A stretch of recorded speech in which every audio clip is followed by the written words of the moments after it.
കേരള പോലീസിന്റെ ആത്മാർത്ഥമായ പരിശ്രമത്തിന്റെ ഫലമാണ് ഷാരോൺ വധക്കേസിലെ ഒന്നാം പ്രതി ഗ്രീഷ്മയ്ക്ക് തൂക്കുകയർ വിധിക്കപ്പെട്ടത്.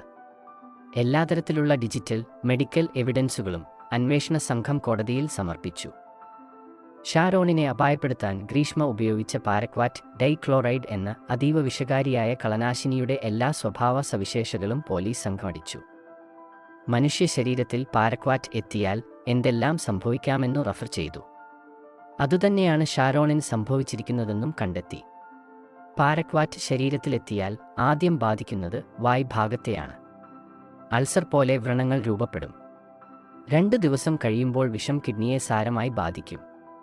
തുടർന്ന് കുടൽ മുഴുവൻ കരിച്ചു കളയും. ഫോറൻസിക് വിദഗ്ധർ, പ്രഗത്ഭരായ ഡോക്ടർമാർ എന്നിവരുമായി അന്വേഷണ സംഘം ചർച്ചകൾ നടത്തിയിരുന്നു.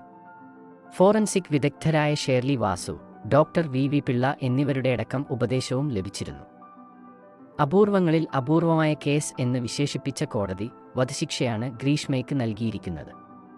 അതിസമർത്ഥമായി കേസന്വേഷിച്ച കേരള പോലീസിനെ കോടതി അഭിനന്ദിച്ചു.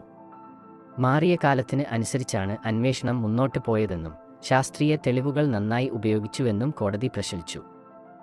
ഗ്രീഷ്മയ്ക്കെതിരെ കൊലപാതകത്തിന് പുറമെ ഷാരോണിന് വിഷം കൊടുത്തു എന്നതും പോലീസിനെ തെറ്റിദ്ധരിപ്പിച്ചതും തെളിഞ്ഞെന്ന് കോടതി വ്യക്തമാക്കി.